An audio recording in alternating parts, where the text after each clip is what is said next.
Assalamualaikum warahmatullahi wabarakatuh. Kali ini saya akan menjelaskan tentang sistem kekebalan tubuh atau imunitas tubuh.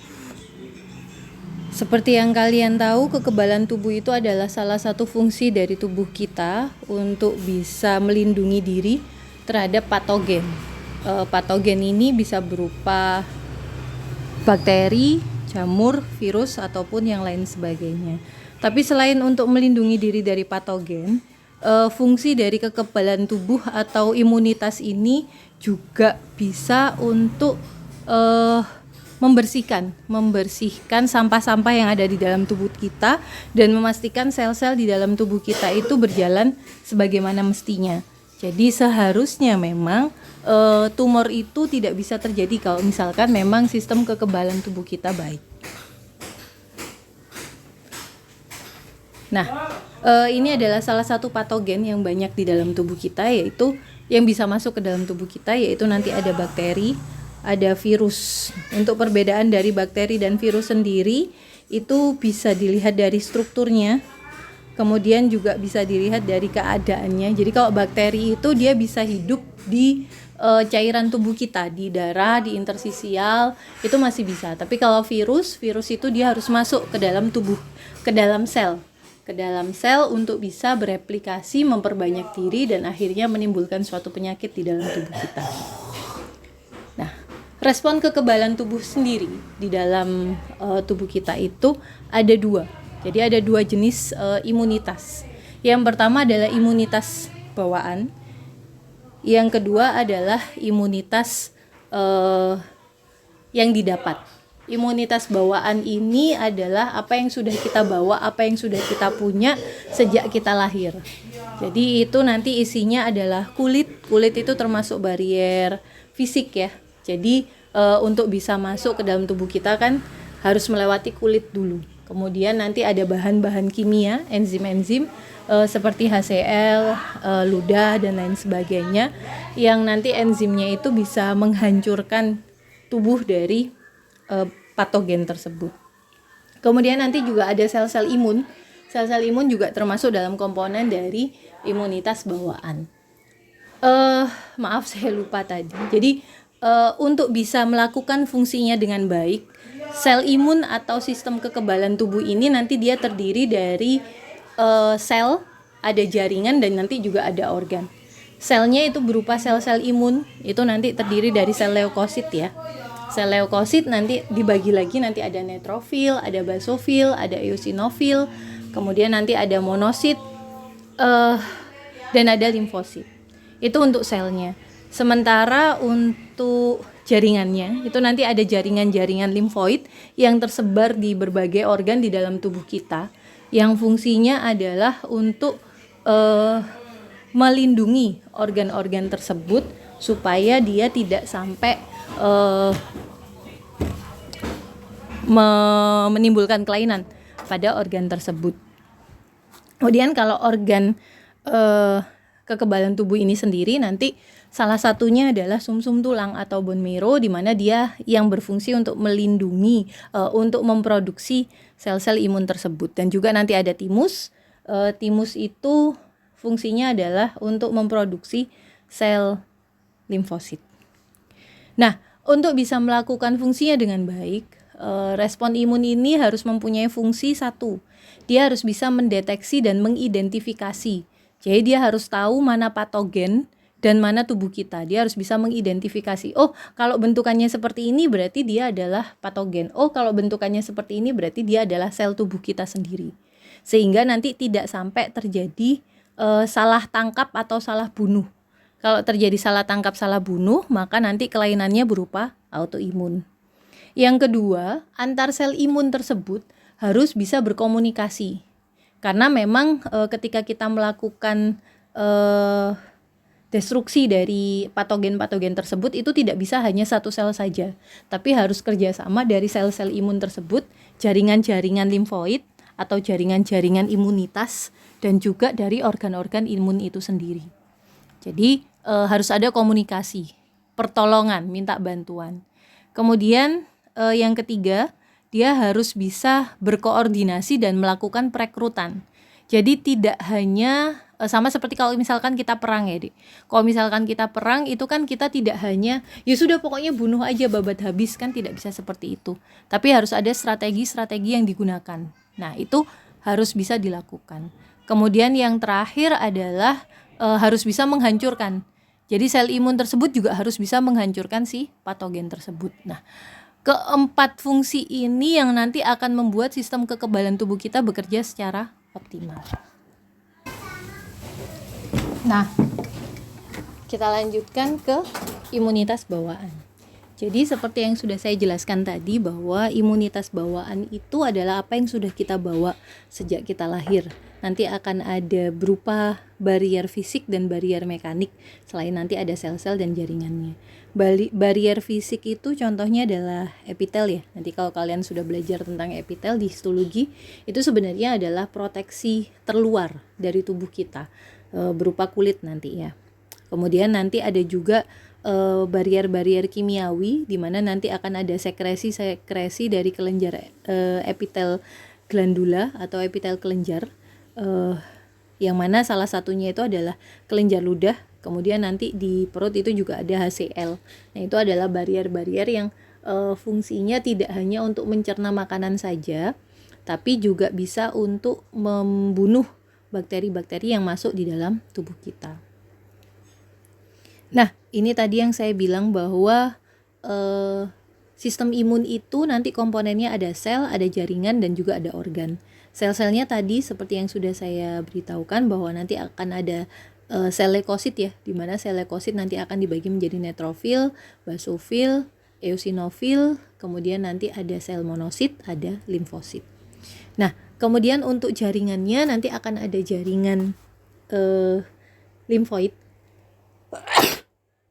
Ada jaringan limfoid, yang mana di dalam jaringan limfoid itu sebagai tempatnya. Jadi kalau misalkan kita analogikan ya, saya analogikan itu jaringan limfoid atau kelenjar limfonodi, kelenjar limfo, kelenjar getah bening, itu adalah salah satu komponen dari sistem imun tubuh kita. Itu seperti kantor polisinya. Jadi ketika ada patroli ya, jadi patroli di dalam darah gitu, sel-sel imunnya. Sel-sel imun adalah polisi-polisi atau tentara-tentaranya, prajurit-prajuritnya. Nanti dia akan patroli di sekitar sirkulasi.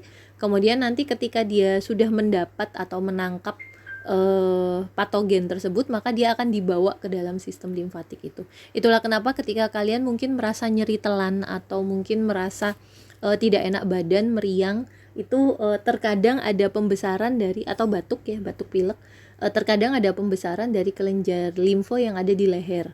Nah, itu salah satunya adalah karena itu, karena di kantor polisinya penuh deh, banyak patogen yang ditangkap. Kemudian nanti di situ juga tempat penghancurannya. Nah, itu adalah gambar dari kelenjar limfo.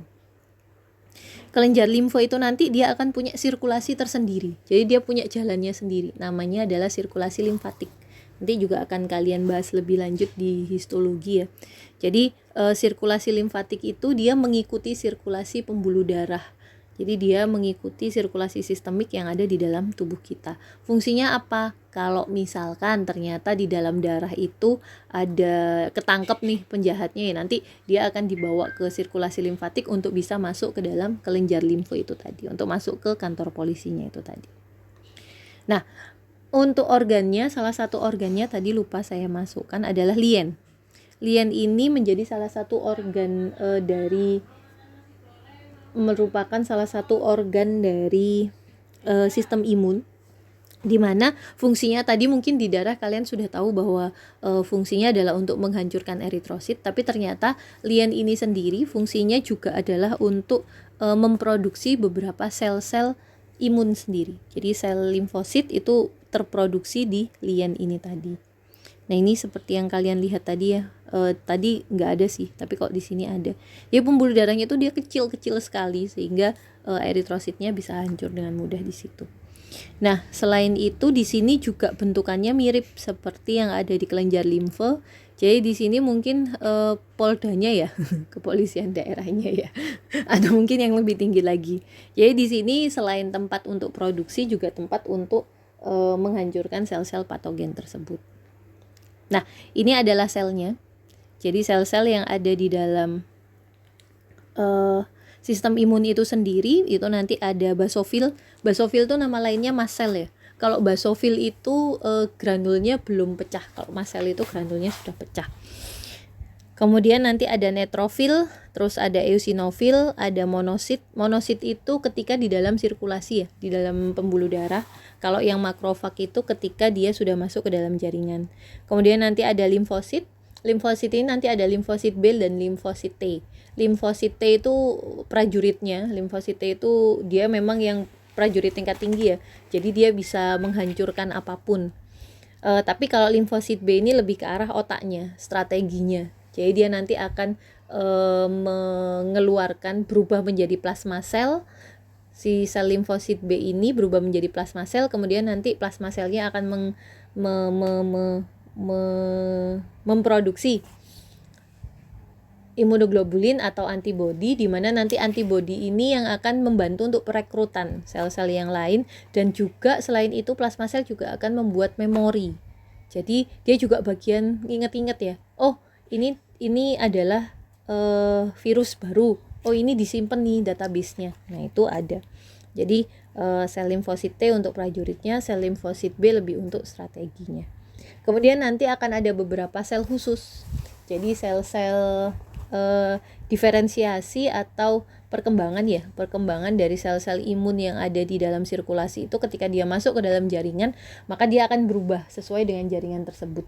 Salah satunya nanti adalah ada sel dendritik. Sel dendritik ini adalah sel pertahanan tubuh, sel imun yang nanti ada di jaringan atau di organ-organ saraf. Kemudian nanti kalau di kulit nanti ada sel Kupffer dan lain sebagainya. Di antara kesemua sel tersebut yang paling banyak itu adalah neutrofil.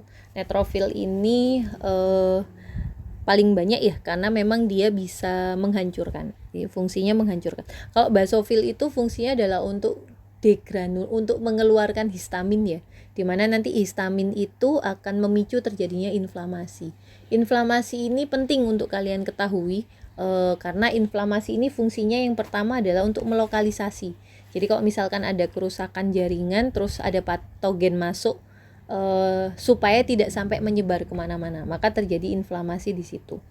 Inflamasi ini akan membantu untuk perekrutan atau bantuan. Jadi kayak kalau misalkan ada, mungkin kalian pernah lihat film-film gitu ya, film-film action gitu, ketika ada musuh masuk gitu ya, ada serangan gitu, kemudian nanti akan dibuat perimeter.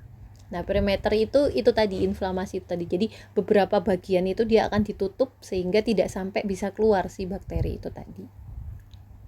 Kemudian nanti setelah terjadi inflamasi maka akan ada tanda-tandanya. Jadi ada 5, yaitu ada rubor, tumor, kalor, dolor, dan fungsiolesa. Tumor itu nanti akan terjadi pembengkakan, ini akibat dari peningkatan permeabilitas kapiler sehingga nanti akan menyebabkan terjadinya masuknya cairan ke dalam intersisial. Nah, sehingga intersisialnya akan terjadi penumpukan cairan dan terjadi tumor. Tumor itu benjolan. Kemudian nanti akan terjadi rubor, kemerahan, ini karena adanya vasodilatasi. Jadi pembuluh darahnya membesar untuk apa? Supaya darah bisa cepat masuk ke sana. Karena di dalam darah itu kan ada sel darah putih juga, leukosit juga. Sehingga nanti akan bisa membantu untuk menghancurkan serangan atau bakteri patogen tersebut atau patogen-patogen tersebut. Kemudian nanti tumor rubor ada kalor. Kalor itu adalah demam. Ini terjadi karena memang karena adanya banyak aliran darah yang ke sana, maka makanan-makanan juga di sana. Karena kan kalau misalkan perang ini kan pasti lapar ya dia, pasti butuh makanan lebih banyak. Karena makanan yang di sana banyak, maka proses metabolisme ATP-nya juga meningkat. Hasil akhir dari ATP itu adalah energi panas. Makanya nanti akan ada kalor atau panas. Terus nanti ada tumor, rubor, kalor, dolor, nyeri. Nyeri ini terjadi karena rangsangan dari persyarafan yang ada di sekitar jaringan tersebut. Itu. Jadi karena edem tadi, karena tumornya tadi, karena peningkatan atau penumpukan cairan tadi, atau bisa langsung ke rangsangan dari free nerve ending atau nociceptornya. Kemudian nanti ada fungsiolesa. Fungsiolesa itu karena ada keempatnya tadi, ada nyeri, terus dia bengkak. Nah, dia tidak akan bisa digerakkan, sehingga fungsinya akan menurun. Nah, ini terjadi kalau misalkan kalian terbentur ya, terbentur sesuatu itu kan langsung merah, terus habis itu mendol, bengkak, terus habis itu nanti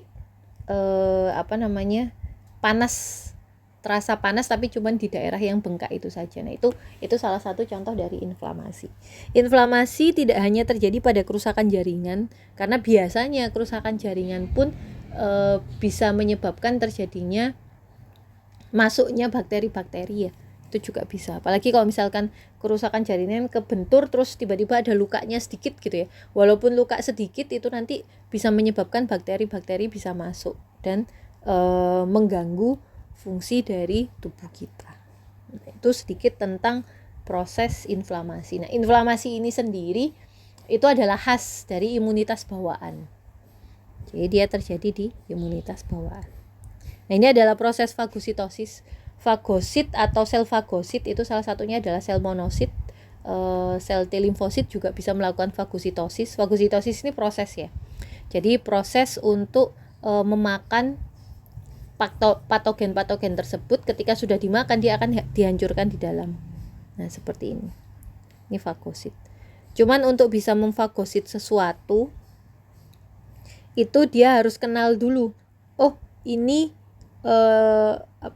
ini adalah bahan-bahan patogen, ini bahan-bahan yang merusak tubuh kita. Jadi memang harus kenalan dulu.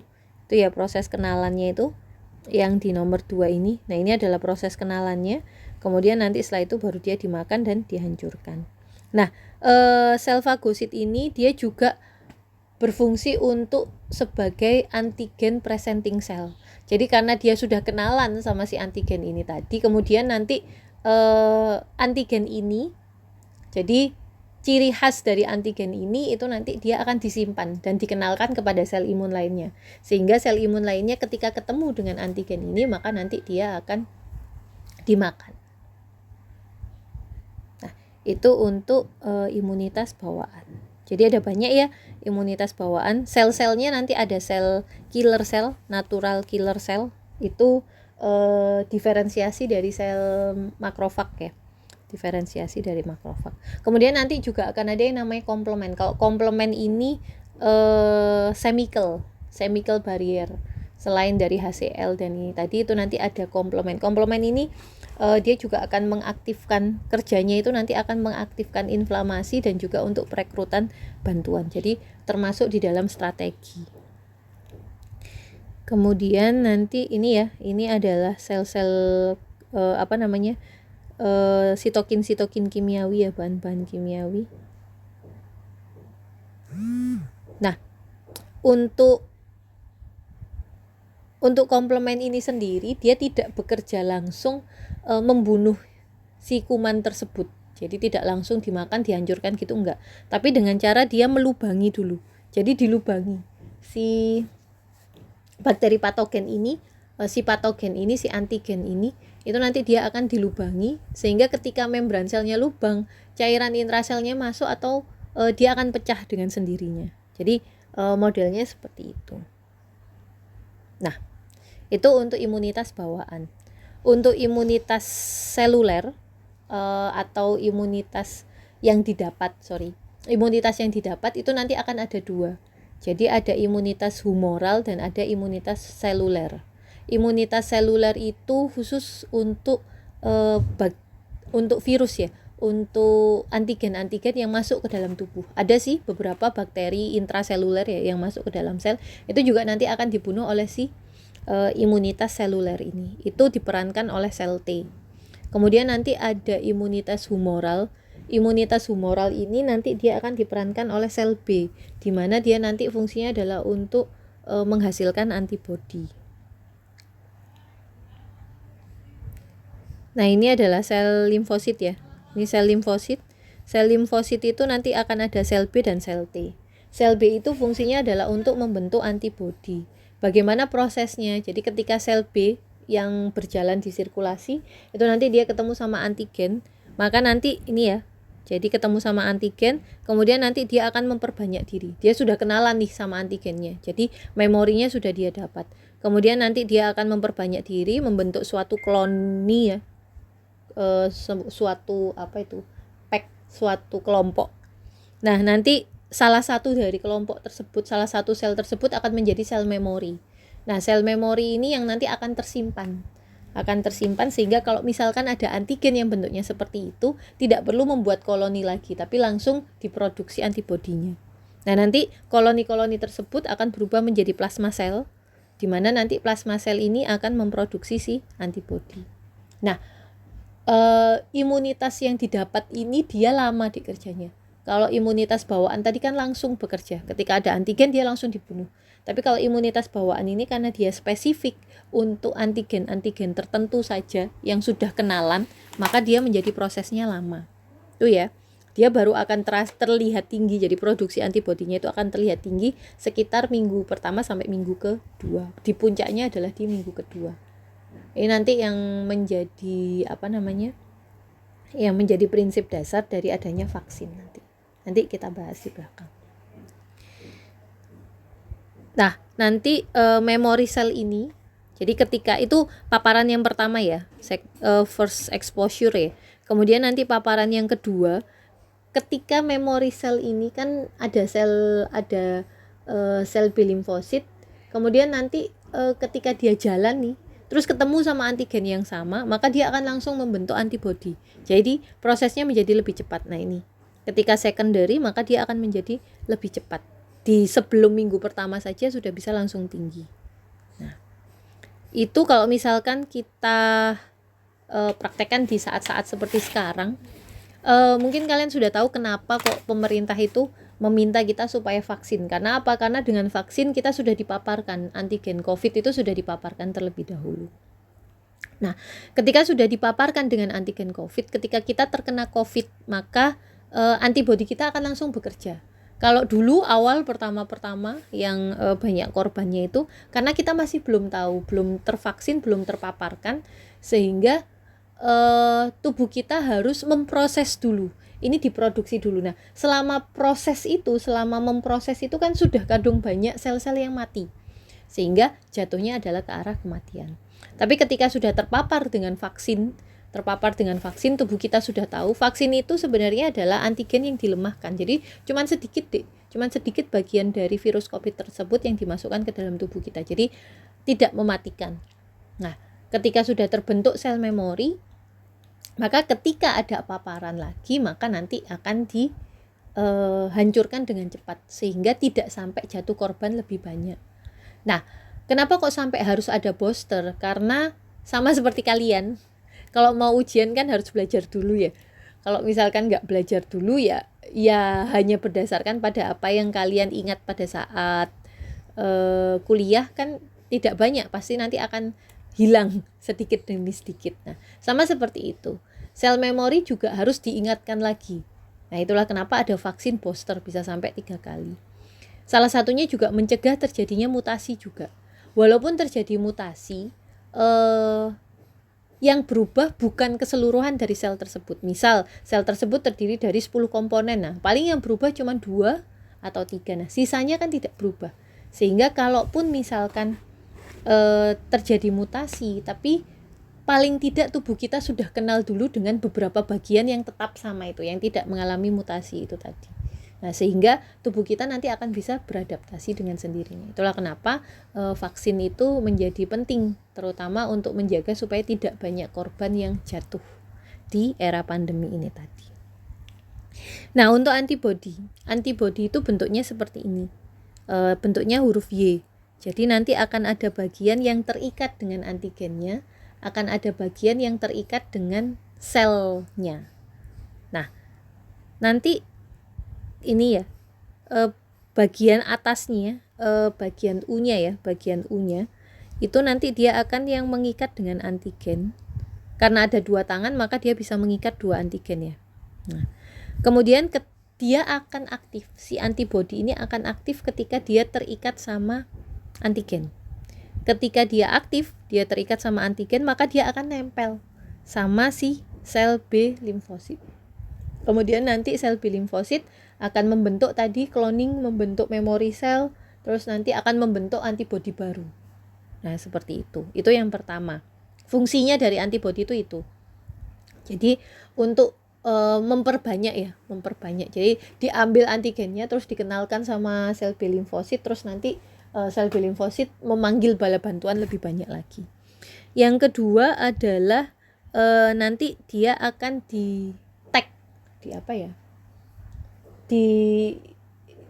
dibuat supaya jadi dia dikumpulin ya itu kan. Jadi antigennya itu yang merah, antibodinya yang hijau, dikumpulin sama si antibodi, di mana nanti itu jadi suatu kayak warning gitu ya. Bunyi sirine, nah warning gitu. Nah, nanti sel-sel imun akan mendekat ke situ. Nah, kemudian nanti dia akan dimakan. Karena antibodi nggak bisa memakan. Yang bisa makan adalah sel T limfosit. Atau mungkin natural killer, atau mungkin sel-sel monosit makrofag yang lainnya. Jadi dia bagian untuk ngetek, menandai bahwa ini adalah antigen. Yang ketiga adalah dia dibawa masuk ke, jadi ditangkapi satu-satu gitu ya. Kayak kalau misalkan lagi ada razia gitu, ditangkapi satu-satu terus dibawa ke kantor polisinya. Nah, itu untuk dilakukan fagositosis. Dan selain itu dia juga bisa menetralkan toksin yang dikeluarkan oleh bakteri patogen tersebut. Nah, selain itu dia juga akan bisa mengaktifkan komplement. Kalau komplement aktif, maka akan semakin banyak bala bantuannya, Dik. Jadi memang fungsinya antibodi itu adalah untuk perekrutan bala bantuan tadi. Dan juga dia akan bisa mengaktifkan basofil atau mast cell. Jadi ketika ada antigen berikatan dengan antibodi dibawa ke basofil, nanti basofil akan mengeluarkan histamin. Ketika terjadi pengeluaran histamin, maka akan terjadi inflamasi. Nah, kalau sudah inflamasi, berarti nanti akan menyebabkan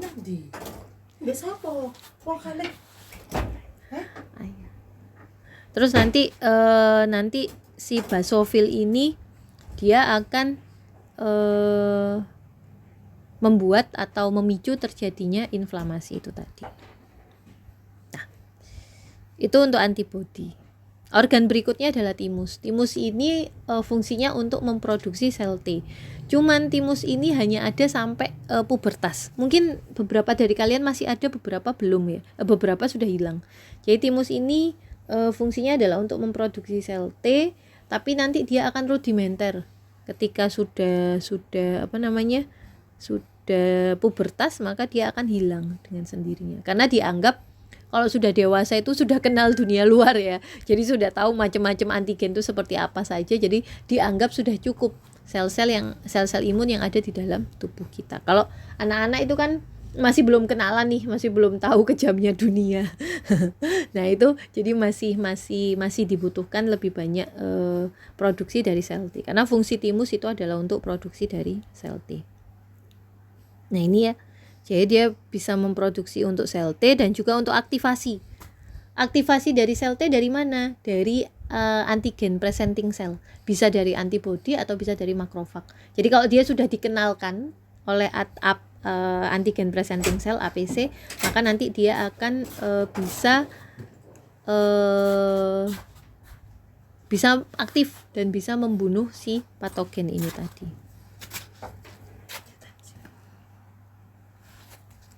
Nah, ini mungkin nanti penting ya ketika kalian masuk di semester 3, sedikit bocoran. Kalian masuk di semester 3 nanti ada modul integratif abnormal. Nah, ini biasanya penting nih. Bagaimana prosesnya, patogenesisnya, patofisiologinya ketika ada bakteri yang masuk ke dalam tubuh kita. Jadi ketika ada bakteri yang masuk ke dalam tubuh kita, maka nanti dia akan langsung mengaktifkan baik itu yang bawaan maupun yang dapatan. Jadi yang spesifik maupun yang non spesifik. Yang non spesifik pasti nanti akan langsung menyebabkan terjadinya inflamasi. Kalau yang spesifik, nah nanti dia akan langsung terjadi aktivasi dari sel T, aktivasi dari sel B dan menyebabkan terjadinya antibodi, terjadinya antibodi. Ini untuk yang virus. Perbedaannya adalah kalau bakteri itu bisa langsung terjadi ketika dia masuk di intrasel ya. karena bakteri tersebut langsung aktif ketika dia masuk ke dalam tubuh kita, baik di intrasel maupun di ekstrasel. Tapi kalau virus itu baru dia akan aktif ketika dia masuk ke dalam sel. Jadi kalau di intrasel itu biasanya masih belum ketahuan. Nah, ketika virus tersebut masuk ke dalam sel, maka sel kita akan mengaktifkan yang namanya interferon. Interferon tersebut nanti akan keluar. Interferon tersebut nanti akan keluar dan mewarning yang lainnya. Tapi selnya sudah kadung kena virus. Nah, nanti selnya tersebut, sel yang sudah kadung terkena virus itu nanti selnya akan dimakan. Jadi yang dimakan bukan cuma virusnya saja. Kalau bakteri kan bisa dimakan sebakterinya. Tapi kalau virus itu dimakan seselnya. Jadi sel yang isinya di dalamnya virus itu ya dia bakterinya juga akan dimakan. Nah, ini yang terjadi pada HIV ya. Pada HIV itu virusnya itu masuknya adalah ke sel imun, Dek. Jadi otomatis yang dibunuh adalah sel imunnya. Ya kan? Karena dia kemasukan virus. Nah, akibatnya apa? Sel imun tubuh menjadi lebih sedikit. Nah, itu menyebabkan banyaknya penyakit-penyakit lain yang masuk. Nah, beda dengan alergi.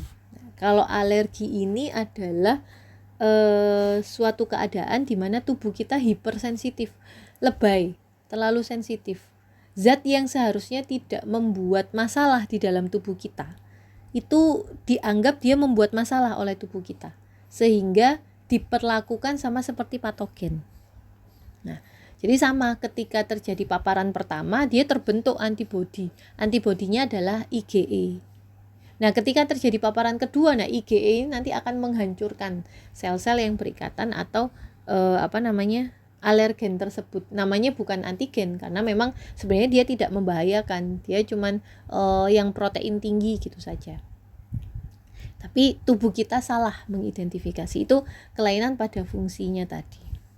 Nah, sehingga nanti akan terjadi aktivasi dari sel mas. IgE ini dia lebih suka ke sel mas sih. Dia nggak suka ke sel T, dia lebih suka ke sel mas, sehingga akan terjadi inflamasi. Nah, inflamasi yang berlebihan di dalam tubuh akan menyebabkan terjadinya respon alergi. Itulah kenapa kalau alergi itu biduren, nah kan bengkak itu kan tanda-tanda dari inflamasi ya, bengkak, terus merah, gatel. Nah, itu tanda-tanda dari inflamasi karena memang sel IgE-nya ini itu dia lebih suka untuk nempel di basofil atau sel mas. Nah, nanti akan ada, mungkin kalian pernah tahu yang namanya reaksi transfusi. Nah, reaksi transfusi itu ternyata terjadi karena adanya inkompatibilitas. Jadi masalah dari golongan darah. Itulah kenapa golongan darah seharusnya satu golongan. Tapi kalau misalkan tidak satu golongan itu berbahaya. Karena apa? Karena eritrosit kita ternyata punya antigen. Jadi perbedaan golongan darah kita berdasarkan pada klasifikasi golongan darah itu berdasarkan pada antigennya. Kalau antigen O itu dia nggak punya antigen. Kalau golongan darah O itu dia nggak punya antigen. Kalau golongan darah A itu dia punya antigen A. Golongan darah B dia punya antigen B. Golongan darah AB dia punya dua-duanya. Nah, pada golongan darah O itu dia nggak punya antigen, tapi di dalam darahnya itu dia punya antibodi. Sementara kalau golongan darah A itu dia punya antigen A, tapi dia punya antibodinya adalah antibodi B. Kalau golongan darah B itu dia antigennya adalah antigen B, tapi golongan antibodinya adalah anti A.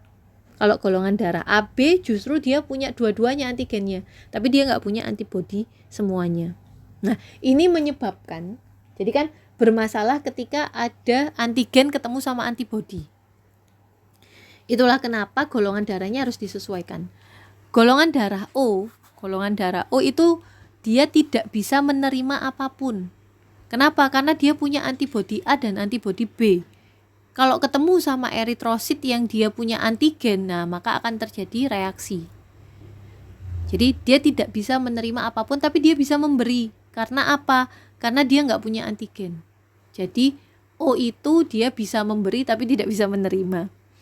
Kemudian kalau antigen A itu dia punya antigen A, tapi dia punyanya adalah antibodi B. Jadi sebenarnya seluruh darah bisa masuk ke dia kecuali golongan darah AB. Karena ada antigen A juga di eritrosit dari AB.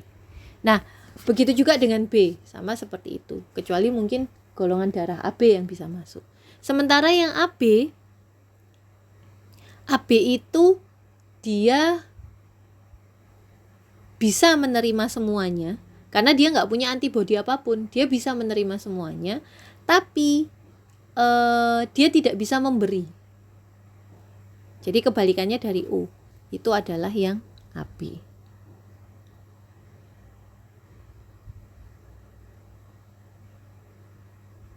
Oke.